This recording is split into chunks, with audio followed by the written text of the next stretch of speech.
Assalamualaikum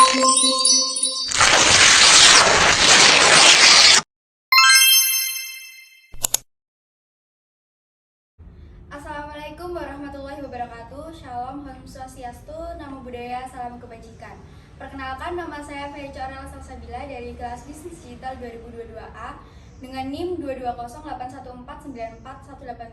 Di sini saya akan menyampaikan narasi singkat tentang sejarah bahasa Indonesia dan prospek bahasa Indonesia di era modern.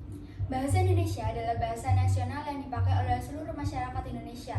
Karena di Indonesia memiliki banyak sekali suku bangsa, maka bahasa Indonesia berfungsi sebagai lambang kebangsaan nasional, identitas nasional, dan juga sarana pemersatu bangsa.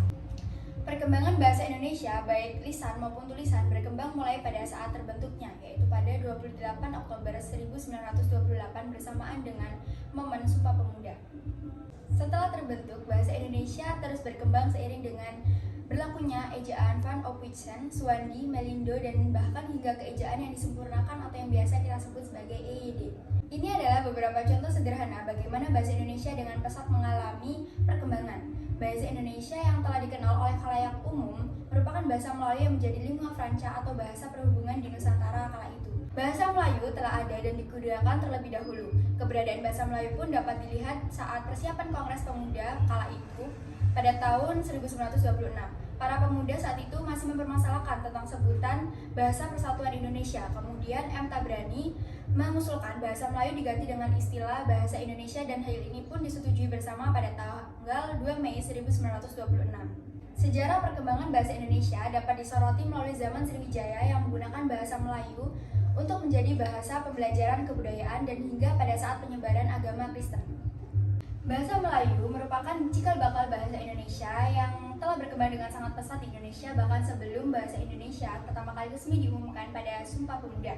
Bahasa Indonesia sejak dahulu telah membentuk bangsa dan mempersatukan keberagaman yang ada di Indonesia yang memiliki tingkat kemajemukan yang sangat tinggi. Keunggulan bahasa Melayu yang menjadi dasar bahasa Indonesia membuat bahasa Indonesia semakin kokoh, dan semakin berkembangnya zaman bahasa Indonesia tetap terjaga keutuhannya, dan kini di era modern semakin banyak warga negara asing yang mempelajari bahasa Indonesia. Bahasa Indonesia menyatukan dan menjadi kebanggaan Indonesia. Menurut saya, prospek bahasa Indonesia di era modern seharusnya bisa tetap dilestarikan oleh masyarakat.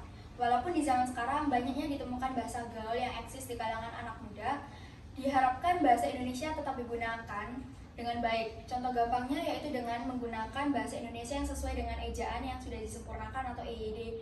Dan diharapkan bahasa Indonesia semakin luas menyebar ke negara asing sehingga Indonesia bisa semakin dikenal oleh dunia. Hal tersebut dapat terwujud apabila pembinaan dan pengembangan bahasa Indonesia berjalan dengan sebaik-baiknya dengan memanfaatkan setiap peluang yang ada. Sekian narasi singkat yang bisa saya sampaikan. Kurang lebihnya saya mohon maaf yang sebesar-besarnya. Wassalamualaikum warahmatullahi wabarakatuh.